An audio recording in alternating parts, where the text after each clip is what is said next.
Hey everyone, welcome back. My name is Lynn Wilson and welcome to my kitchen. We're going to make something yummy tonight. I hope you enjoy this recipe. I know I do. I've grown up on it.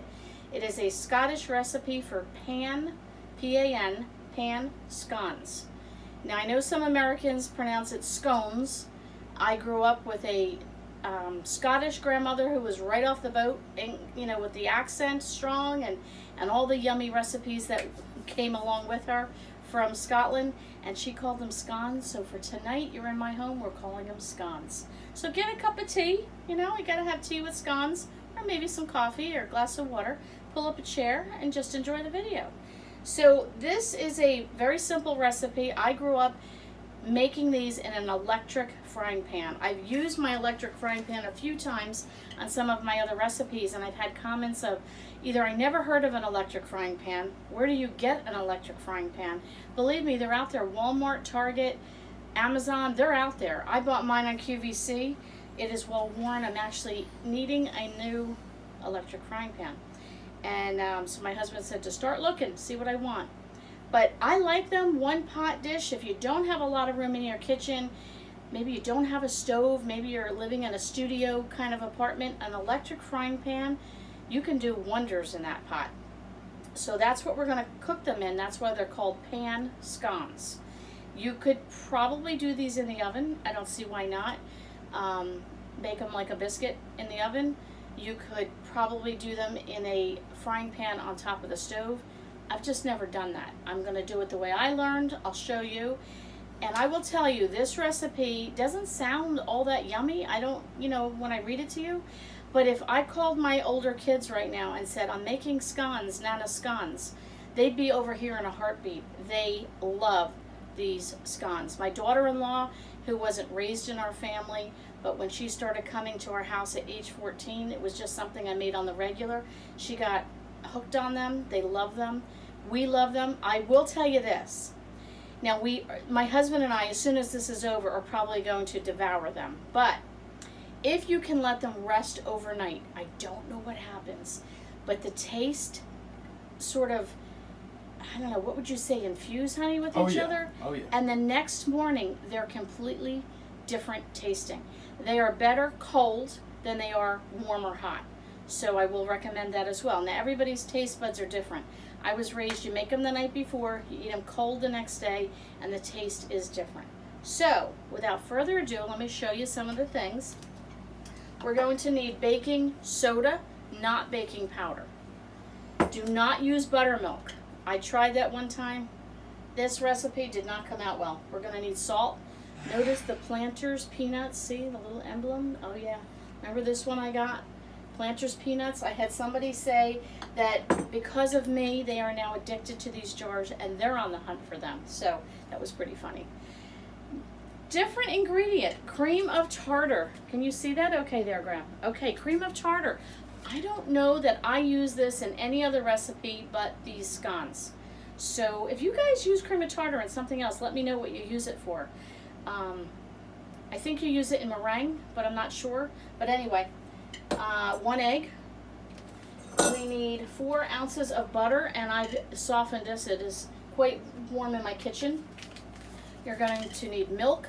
I am running low on my regular milk, so when I do baking, use powdered milk, mix it up with a little water, you're good to go. And we need flour, and we need sugar. We have a mixing bowl. We have a dry measuring cup. We have a wet measuring cup. And I know some of you mentioned that you're new to cooking, baking, and you enjoy my videos, but you're not, you don't know enough. So if there's a question, I am not a chef. I am not a fancy cook or a fancy baker. I'm just a homemaker with a small family, and I've learned to cook and bake through my married life. But if there's something that I can explain on one of the videos to help you out, let me know. I'd be glad to do that. We're going to need a rolling pin. I prefer the rolling pin without the little knobs at the end that kind of twist as you roll it. I like this. I feel like I have more of a grip. But I'll tell you, if you don't have a rolling pin, don't worry about it. If you have a drinking glass that's smooth, you can use that. Even a jar like this, it's fairly smooth. It doesn't have to be perfect, so don't run out and get a rolling pin. Don't do that. I'm just using scissors to cut my powdered milk open.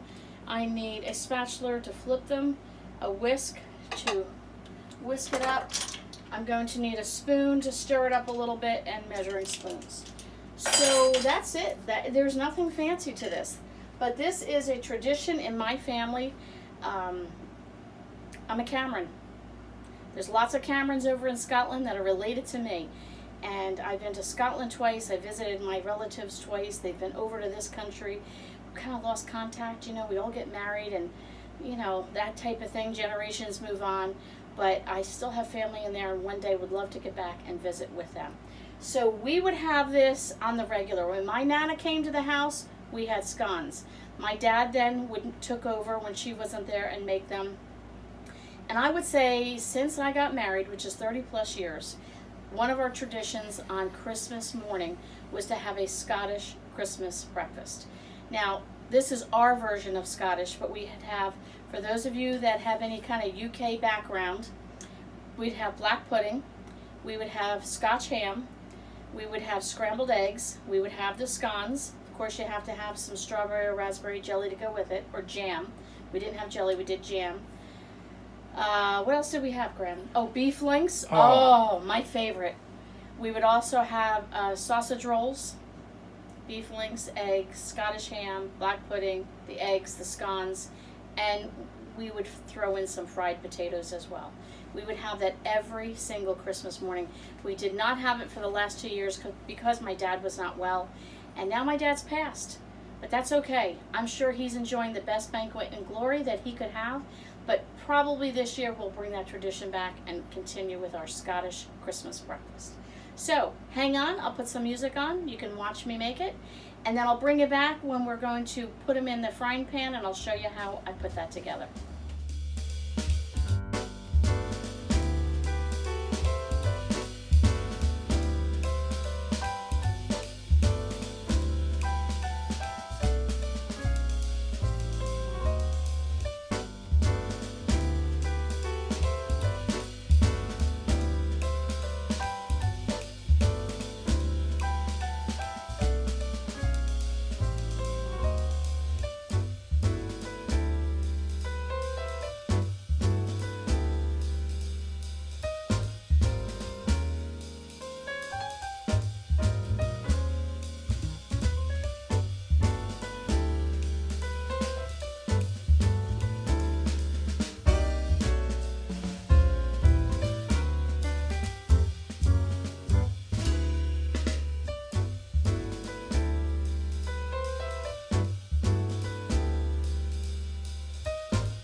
to have a hollow sound to them, which they don't. They sound kind of, I don't know if you can even pick that up, but you'll know when you try and make them.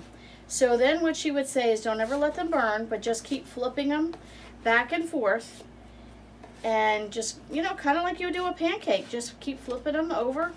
And this way they keep cooking and keep cooking. And that one's almost there. And you'll start to see like the sides here are still a little doughy. So you don't want that. You want them, you don't want it doughy, but you don't want it dry. So once you make them 1 or 2 times, this is very doughy. And you know, it's funny, I couldn't find these on YouTube. I put in pan scones, I could not find them. I don't know if it's something my grandmother just did because maybe she only had an electric skillet. I don't know. Well, I wonder if do they call them something different? I don't know. That's it. And so sometimes they refer to them, and that's why they don't come up. It's kind of one of those weird things.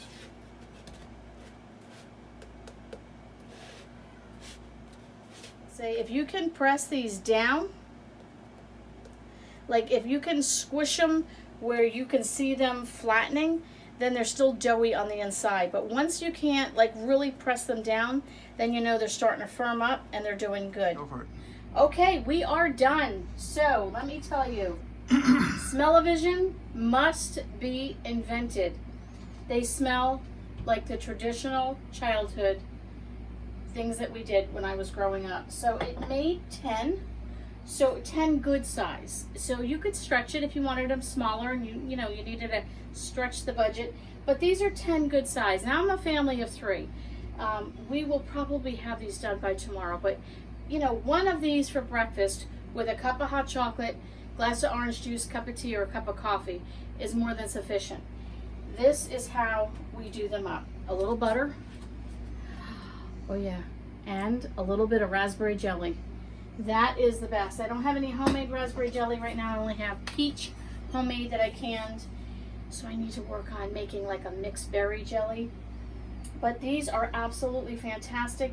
Have something like this with a cheese stick or a hard-boiled egg on the side. I do not eat eggs, but my husband would, or a scrambled egg. You have a really nice, delicious, easy breakfast. Again, make these the night before. These are still quite warm, but we will be eating them. But the best is when they're cooled off the next morning. They taste oh so good. Even with a cup of soup on the side, you're in good shape. So if you see my sunflowers, we went to a sunflower farm today. You'll see pictures of that coming up in another video. I did want to show you this beautiful runner. Isn't this a pretty pattern? Just a nice fall kind of color. My sister made this and she embellished it with a heart at the bottom. This is something my sister Allison, we have a shop together. My sister Melissa, Allison, and myself. Some of you have joined that. And this is something she will be making on her shop. But she made one for each of the sisters. There's 3 girls. And she made one that was probably twice the length. And it had an A, heart, and an M for Alan Loves Maureen. And this is the table runner, or something similar to this that we used at my dad's memorial service this past Sunday. So she made that for the front table at the chapel. We put some pictures and a flower and a Bible verse there. And then my sister wanted us to all have a memory of the memorial service, so she made each of us a runner that we can use on any of our tables year round or for the fall or whatever we wanted to do. I thought that was a really nice keepsake of the memorial service. For those of you that were praying for us, thank you so much. We so appreciated it. We had over 200 people come. My dad was 88, so a lot of the people he knew have moved on in life. You know, they're not around anymore. And so even some of the family are older and or have moved out of state. So we didn't know who all would show up. And it was a real blessing. And it was just a great celebration of my dad's life. Alan Cameron's legacy lives on. My son was able to speak. My brother-in-law was able to speak. My nieces played pianos and sang. And it was wonderful. So I'll leave at the end of this video just a few pictures for those of you that, you know, are really, truly good friends with us and are part of our life. I'll just leave a few snippets at the end, and don't forget to stay to the very end for the recipe. We'll catch you on the next video.